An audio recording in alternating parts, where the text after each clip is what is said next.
Shalom, selamat pagi semuanya. Bersyukur, berterima kasih pada Tuhan. Kalau pagi hari ini kita boleh bangun lagi dengan tubuh yang diberkati, dengan kekuatan kesehatan yang baru yang datang daripada Tuhan. Untuk kita boleh menjalani lagi hari yang baru, kesempatan hidup yang Tuhan beri bagi kita. Dan kita mau memulai segala sesuatunya dengan datang bersyukur, menyembah Tuhan, membuka hati, menerima firman Tuhan, menikmati hadirat Tuhan.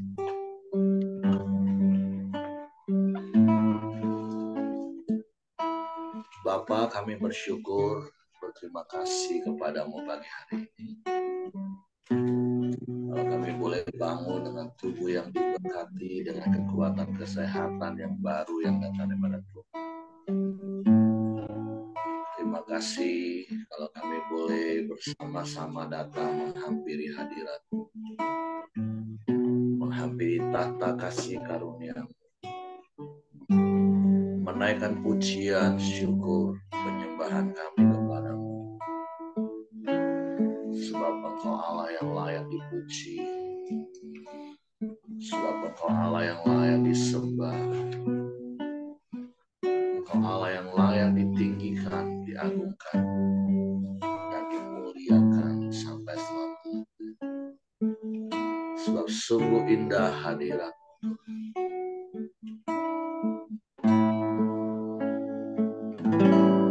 saat indah ku berhadapan denganmu,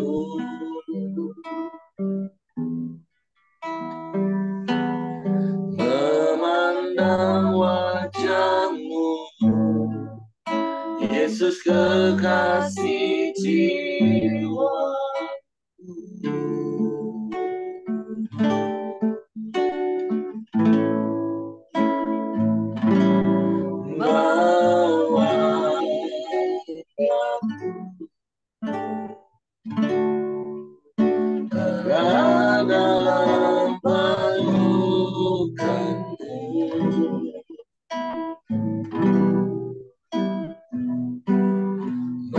Menikmati kasih dan indahnya hadirat-Mu.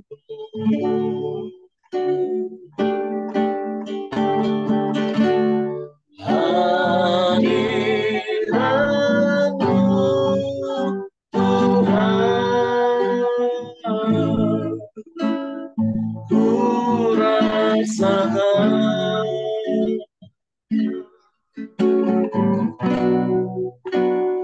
kekudusan-Mu Bapa, penuhiku.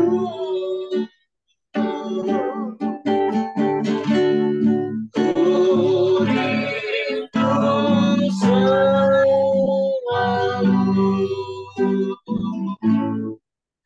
diam dalam bait-Mu,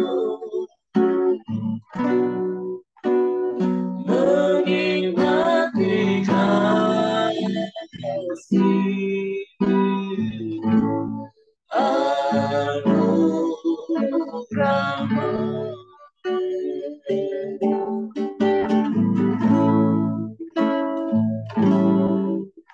Saat indah ku berhadapan denganmu,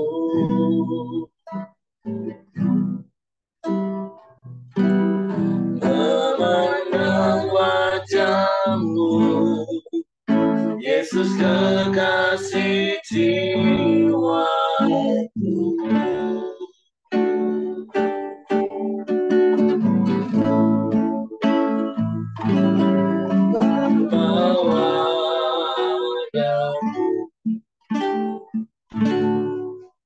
Erat dalam pelukan-Mu,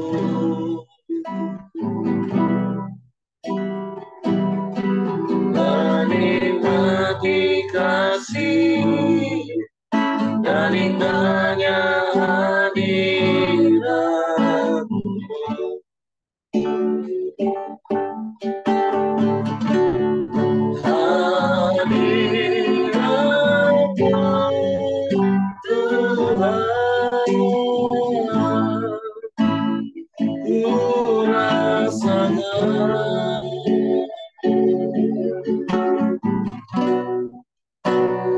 kekudusan-Mu,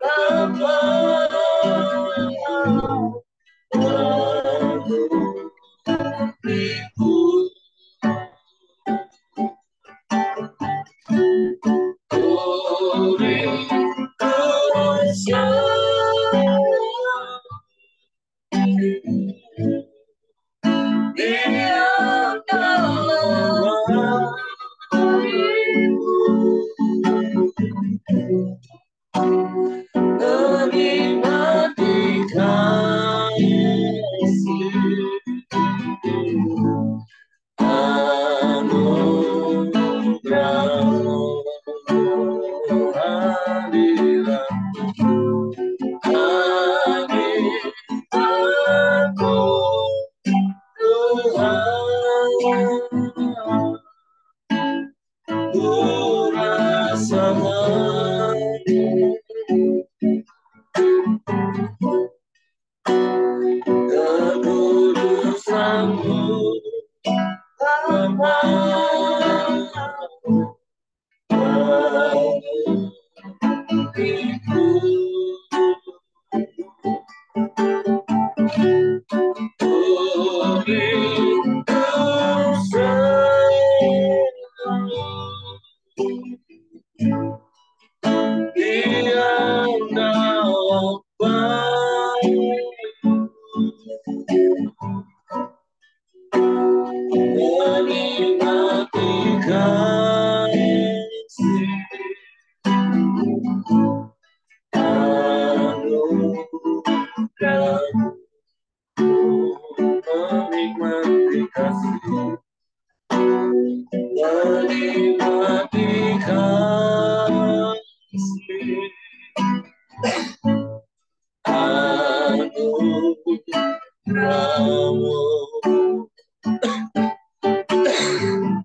Rasakan kasih-Mu, mengalami kuasa-Mu dalam hidup kami bersyukur. Kami menyembah, kami menyembah, kami tinggikan nama-Mu, Yesus.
Sebab Engkau satu-satunya Allah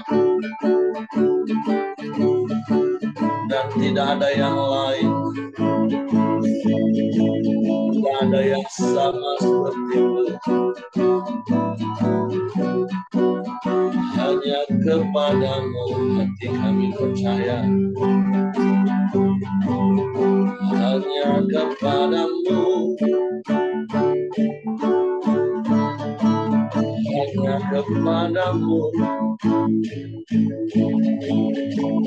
Kau Allah yang ajaib, Kau Allah yang setia,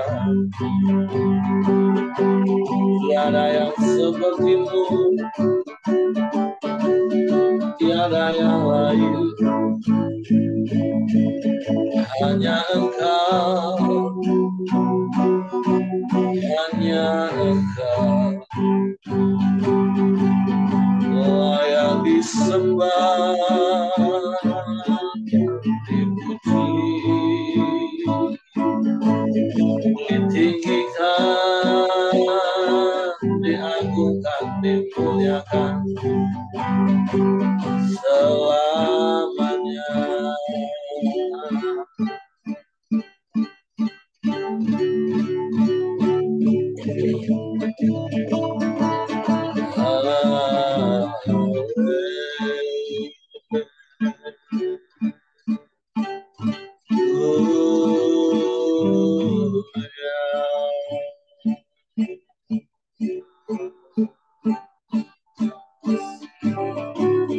Terpujilah nama-Mu, terpujilah nama-Mu.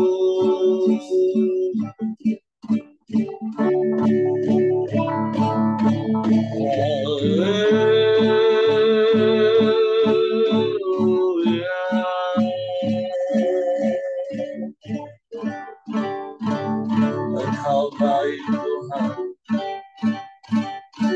Engkau sungguh baik, Engkau sangat baik, Kau yang selalu baik, selamanya Kau baik.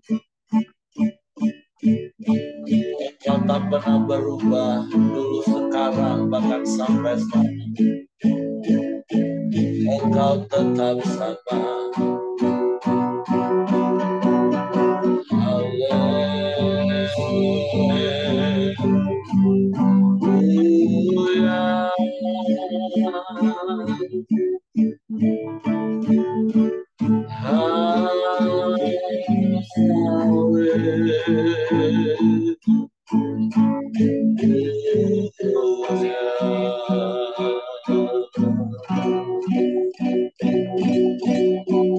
Terpujilah nama-Mu,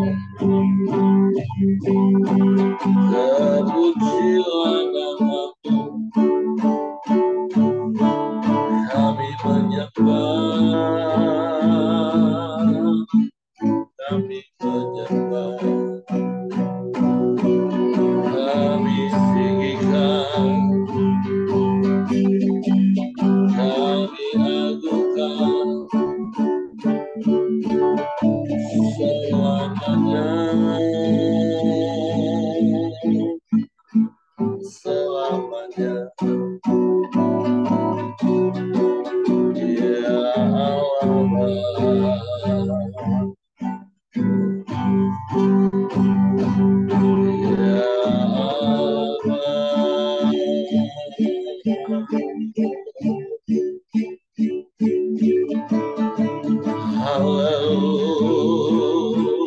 ya Allah. Sebab daripada-Mu lah datangnya pertolongan kami.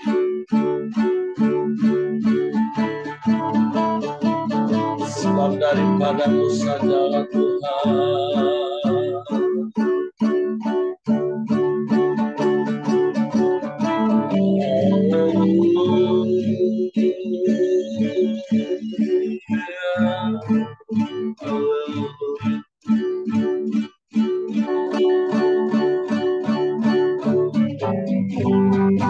Pujilah namamu,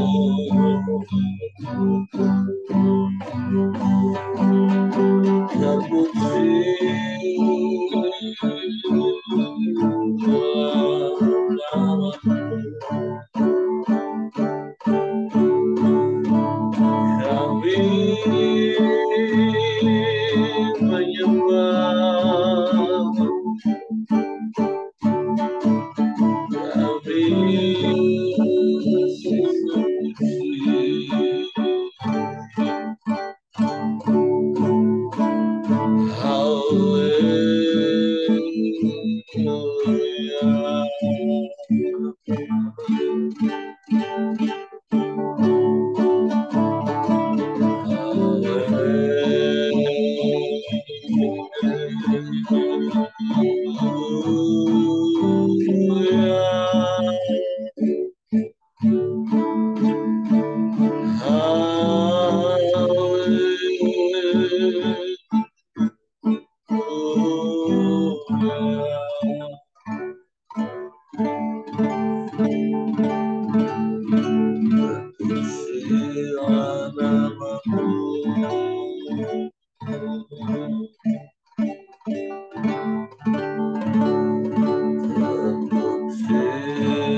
sebab Engkaulah kekuatan bagi kami Tuhan. Sebab kami mau jalani hari-hari kami bukan dengan kekuatan kami, tapi bersamamu Allah yang setia, yang menopang hidup kami, yang menuntun langkah kaki kami. Kami mau terus memandang kepadamu, berharap hanya padamu. Terima kasih, terima kasih, terima kasih.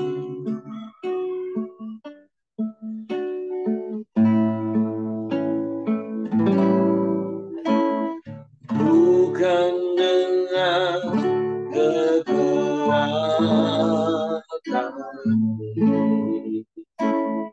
ku dapat jalani hidupku,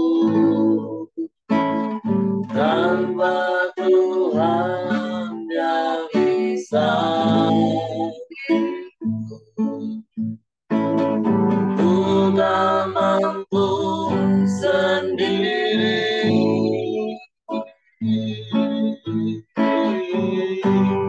Engkau kuatku,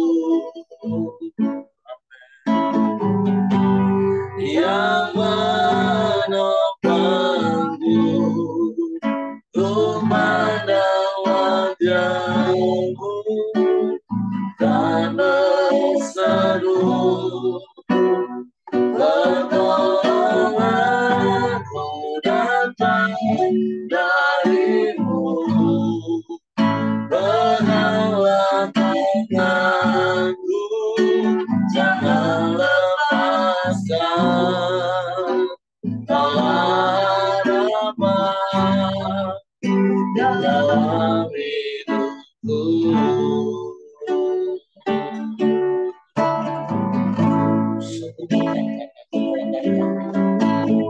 Bukan dengan kekuatanku yang ku dapat jalani hidupku, tanpa Tuhan yang bisa udah mampu sendiri. Engkaulah Tuhanku yang menopangku,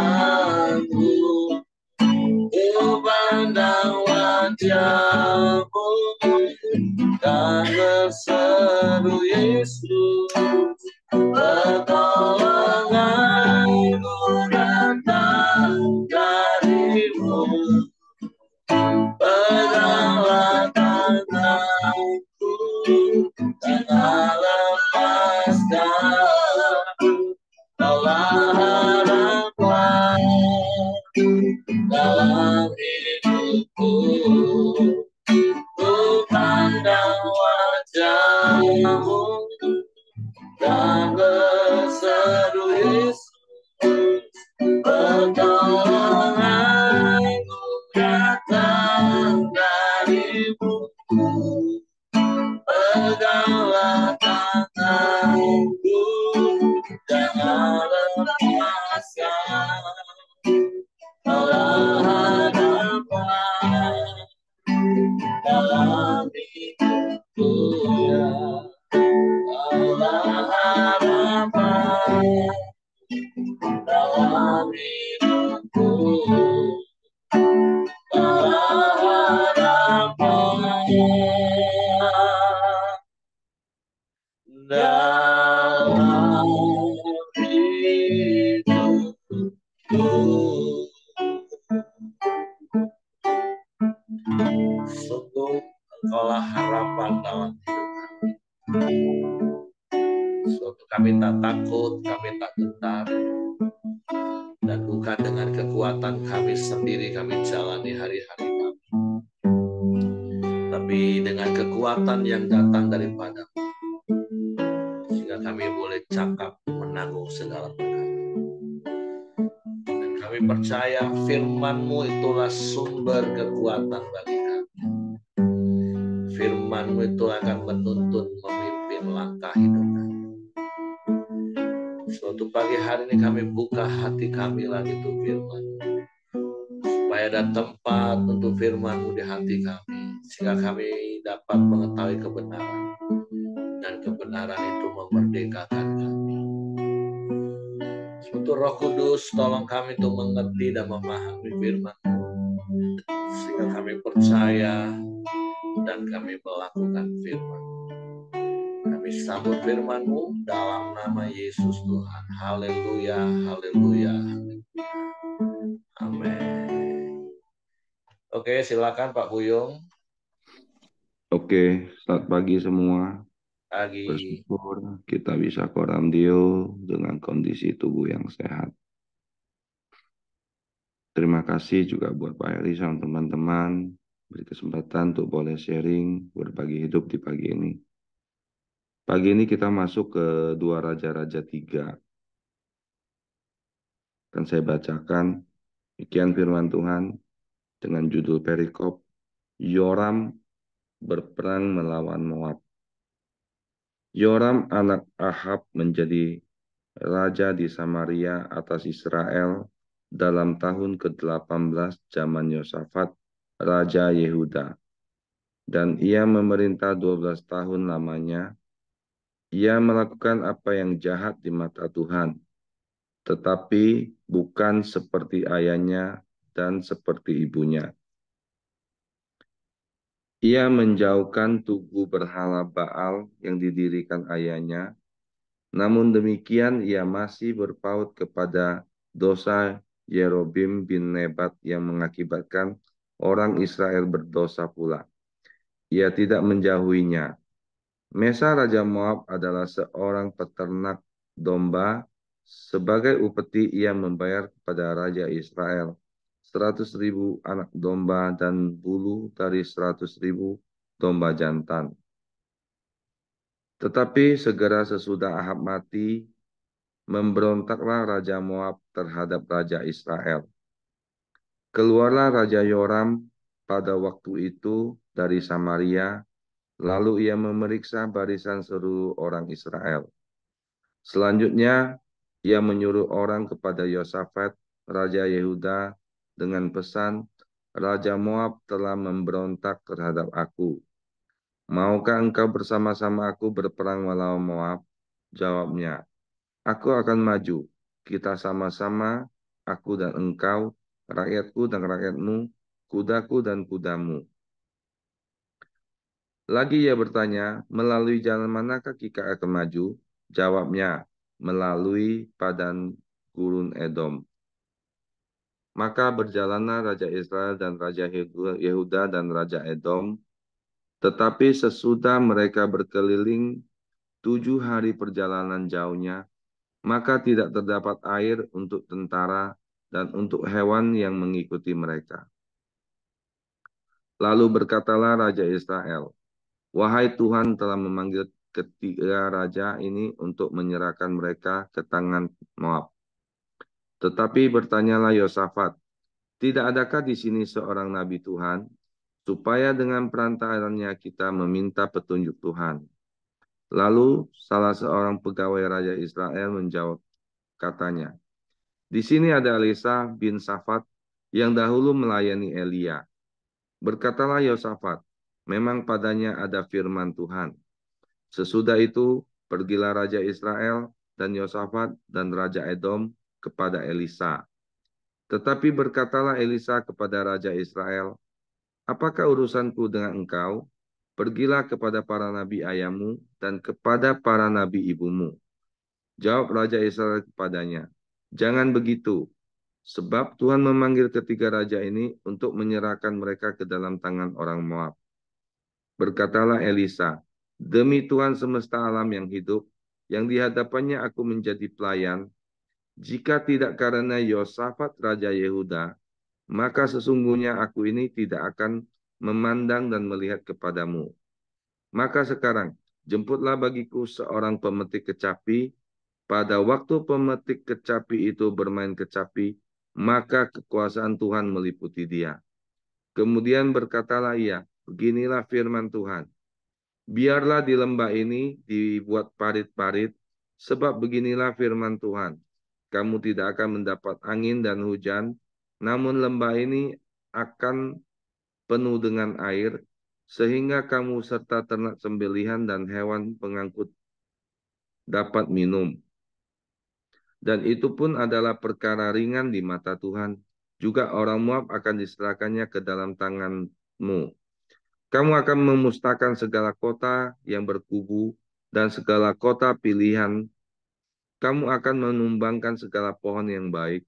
Kamu akan menutup segala mata air dan kamu akan merusak segala ladang yang baik dengan batu-batu.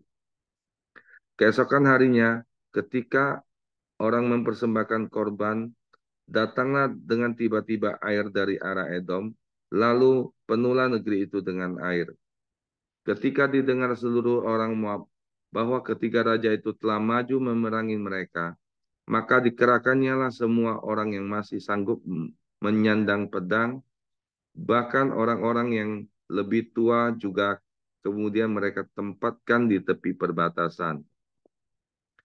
Keesokan harinya pagi-pagi, ketika matahari bersinar atas permukaan air itu, tampaklah kepada orang Moab itu bahwa air di sebelah depannya merah seperti darah.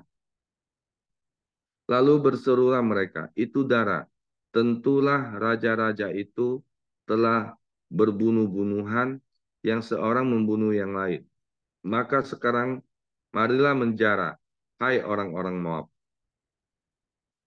Tetapi ketika mereka sampai ke perkemahan orang Israel, maka bangkitlah orang Israel itu, lalu memukul orang-orang Moab, sehingga mereka lari dari situ, dan makin jauhlah mereka menerobos ke dalam Moab, sambil menewaskan orang-orang Moab itu. Mereka meruntuhkan kota-kota dan menutupi setiap ladang yang baik dan dengan batu, karena setiap orang yang melemparkan batu ke atasnya, mereka menutup segala mata air dan menumbangkan segala pohon yang baik, sampai hanya Kir Hareset saja ditinggalkan. tetapi kota ini ditembaki oleh orang-orang pengumban dari segala penjuru. Ketika Raja Moab melihat bahwa peperangan itu terlalu berat baginya, diambilnyalah 700 orang pemegang pedang bersama-sama dengan dia untuk menerobos ke jurusan Raja Edom, tetapi tidak berhasil. Kemudian ia mengambil anaknya yang sulung, yang akan menjadi raja menggantikan dia, lalu mempersembahkannya sebagai korban bakaran di atas pagar tembok. Tetapi kegusaran besar menimpa orang Israel, sehingga mereka berangkat meninggalkan dia dan pulang ke negeri mereka. Dari perikop dari dua raja-raja tiga ini, saya melihat ada tiga karakter di dalam di dalam ayat ini. Yang pertama saya lihat Yoram, dia itu melakukan apa yang jahat di mata Tuhan, dia itu masih menyembah lembu emas ya, yang seperti di Raja-Raja 1 itu, yang menyebabkan eh, ketika Raja Mesa ya, Raja Moab itu memberontak, Yoram itu makanya dia bukannya mencari Tuhan ya, dia malah bersekutu itu, bersekutu meminta apa di ini di ayat berapa tadi? Ini di ayat lagi ya, ya di ayat 7 ya. Selanjutnya yang menyuruh kepada Yosafat Raja Yehuda dengan pesan, Raja Moab telah memberontak terhadap aku. Maukah engkau bersama-sama aku berperang melawan Moab? Jawabnya, aku akan maju. Jadi dia bersekutu mengajak raja raja Israel, Raja Yehuda dan Raja Edom. Mereka bertiga bersekutu untuk melawan apa Raja Mesa ya, Raja Moab itu, tanpa meminta petunjuk dari Tuhan.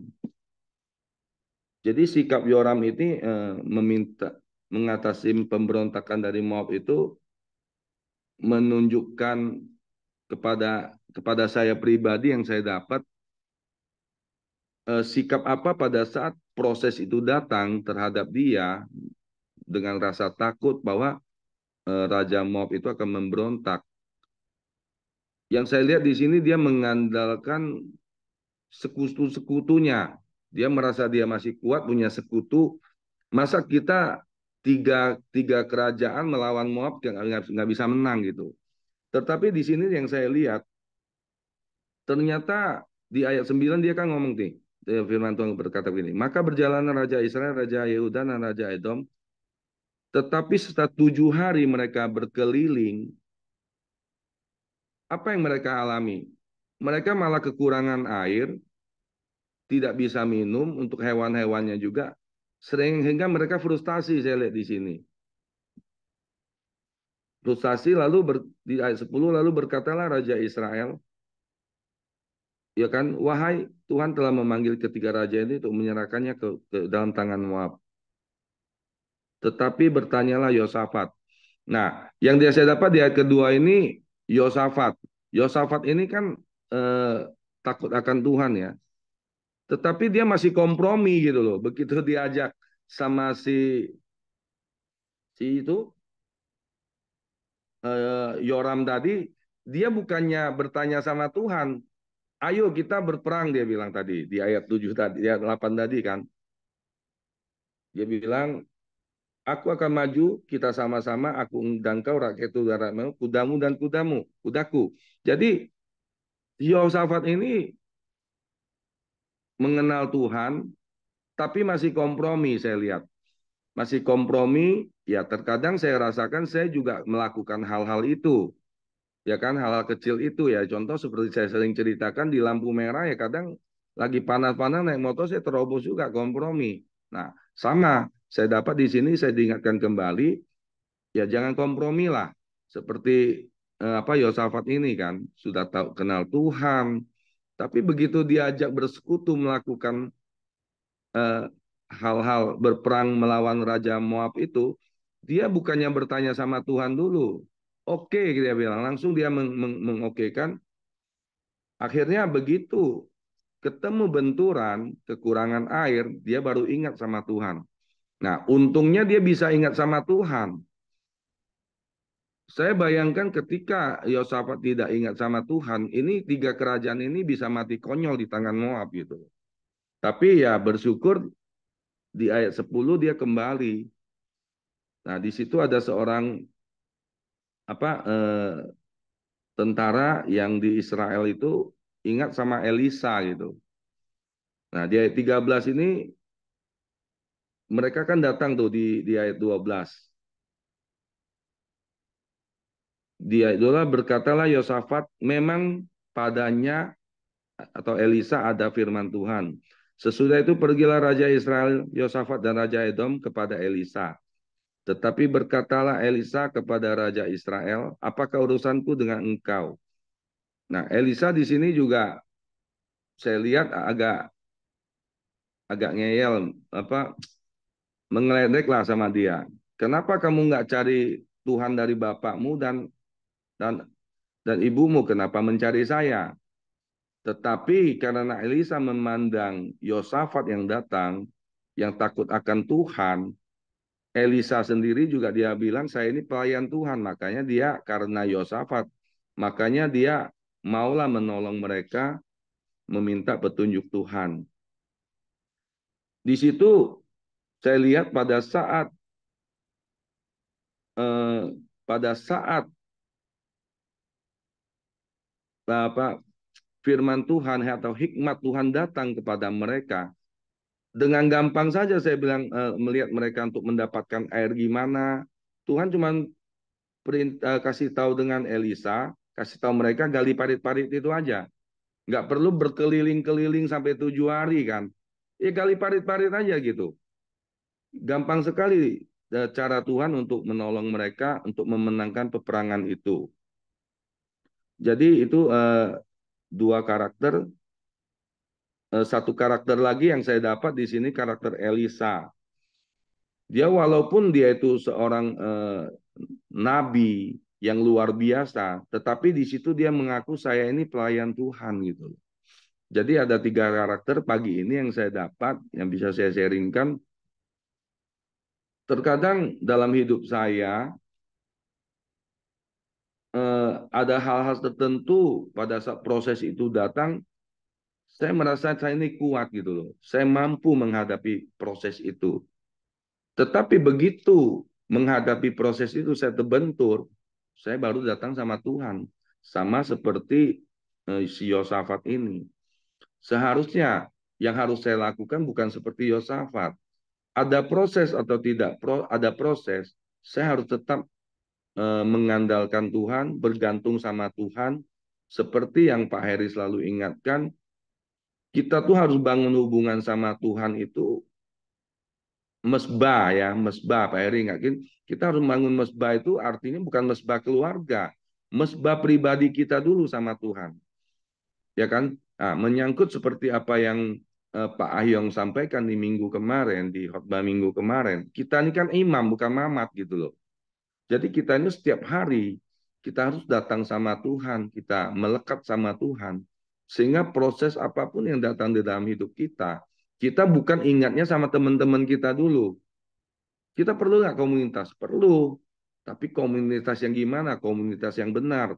Yang bisa mengarahkan kita pada saat kita ada benturan, kita mentok kepada mereka, bukan dengan pendapat mereka, tapi mereka mengarahkan kita kepada Tuhan. Itu yang saya dapat pagi ini Pak Eri. Jadi ada tiga karakter yang saya dapat. Satu, karakter mana yang mau kita pilih? Karakter seperti Yoram hidup di dalam dosa dan mengandalkan kekuatannya sendiri, atau karakter kedua seperti Yosafat, walaupun anak Tuhan, dia tapi masih bersekutu dengan orang yang tidak seiman sama dia. Yang ketiga, Elisa, yang hidup takut akan Tuhan dan setia mengandalkan Tuhan dan melayani Tuhan. Jadi tiga karakter itu, kalau saya pribadi, pagi ini saya tetap akan terus berusaha memiliki karakter seperti Elisa. Jadi itu aja Pak Eri yang saya dapat pagi ini yang bisa saya sharingkan. Ya mungkin teman-teman lain bisa mendapat sesuatu bisa di-sharingkan. Terima kasih, Tuhan Yesus memberkati. Oke, terima kasih untuk Pak Buyung. Jadi poin penting memang yang kita dapat pagi hari ini diingatkan Tuhan. Dalam situasi apapun yang sedang kita alami, maka hal pertama yang harus kita lakukan adalah cari Tuhan. Bukan cari bantuan manusia untuk mencapai tujuan kita atau menyelesaikan masalah kita. Nah, kalaupun kita mau tinggal dalam komunitas, ya ingat, milikilah komunitas yang justru akan mengingatkan kita kalau ada apa-apa itu cari Tuhan. Nah, karena kalau kita salah punya komunitas, yang mereka akan justru menjerumuskan kita lebih dalam lagi. Dan dari kisah ini kan kita tahu, ketika kita tidak mencari Tuhan, kita mencari manusia, bahkan dengan 3 raja dengan pasukannya pun hanya dengan gara-gara air belum berperang dengan Moabnya ini. Tapi kan kita tahu, Bapak Ibu tentu mungkin sering nonton film-film perang. Salah satu hal yang sangat-sangat penting untuk membuat mereka bisa menang dalam peperangan itu adanya air. Kalau nggak ada air, haus, baik ternak maupun kuda maupun orangnya gimana mau menang perang. Jadi dalam hidup ini terkadang kita pikir kita bisa andalkan manusia, tapi ketika menghadapi masalah yang ya kelihatannya sepele, masalah air itu kan kelihatannya seperti sepele, tapi itu kan sangat-sangat bisa fatal membuat sebuah kekalahan. Jadi ya pesan penting yang saya dapat seperti apa yang Pak Boyong sampaikan, mari belajar bangun sikap hati, gaya hidup. Apa-apa itu yang pertama itu cari Tuhan. Terus ya tinggallah dalam komunitas yang benar, yang akan mengingatkan kita untuk cari Tuhan. Itu yang paling penting dalam hidup ini. Oke, terima kasih Pak Boyong. Itu saja yang saya tambahkan. Ya terlepas seperti Pak Boyong tadi katakan, kalau ada 3 tokoh ya tentu kita akan belajar seperti Elisa, selalu mengandalkan Tuhan. Ya, terkadang kita bisa juga jadi seperti Yosafat. Ya tentu ini hanya karena dalam konteks persahabatan dan politik peperangan, dia bisa jalan sama-sama dengan Raja Israel. Tapi kembali ya poin pentingnya adalah yuk dalam segala situasi apapun yang kita alami, hal yang pertama yang harus kita lakukan adalah cari Tuhan. Terus tentu ada teman-teman yang akan mensupport kita untuk mencari Tuhan. Oke, terima kasih Pak Boyong. Itu saja yang saya tambahkan. Silakan kalau Bapak Ibu mungkin ada yang mau menambahkan apa yang didapat dari kisah ini. Tidak, saya serahkan ke Hengki. Ya, terima kasih Pak Buyung, Pak Heri, buat pagi hari ini. Dan mari kita dalam doa kita di pagi hari ini. Silakan Ko Johan, nanti ditutup sama Pak Buyung. Ya, mari kita berdoa.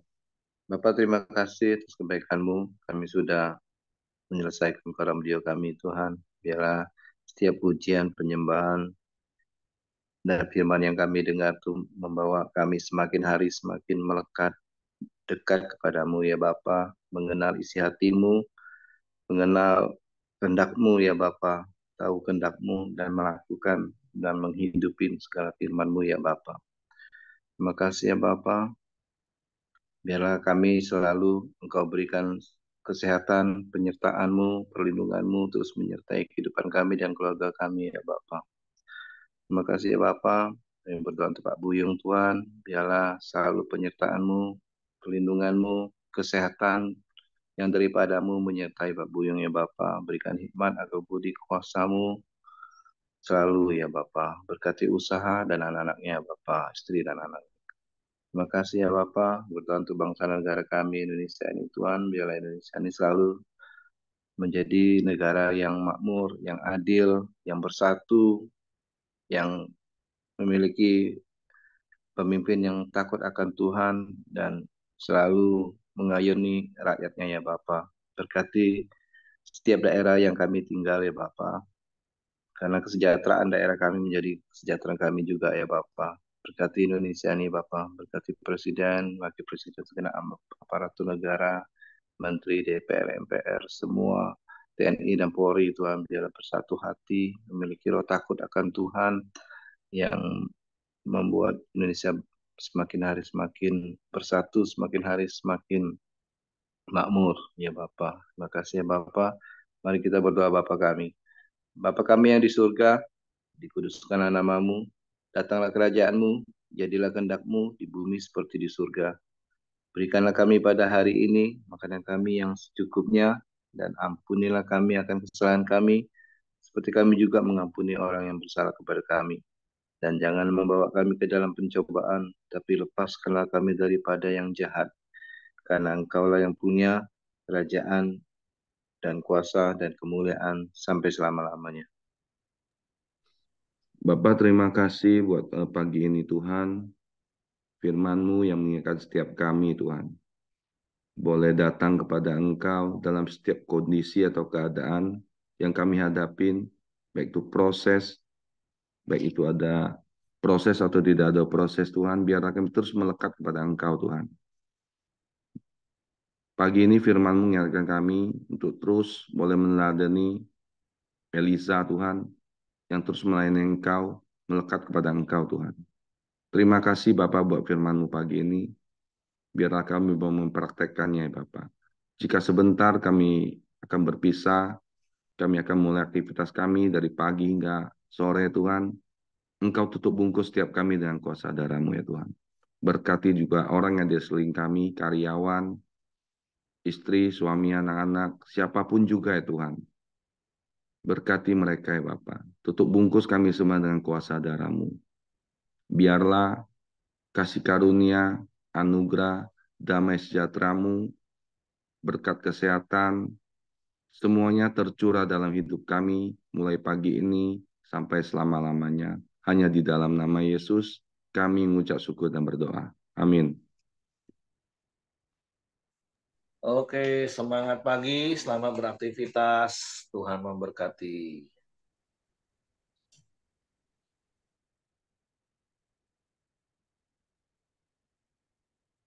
Pak Simon.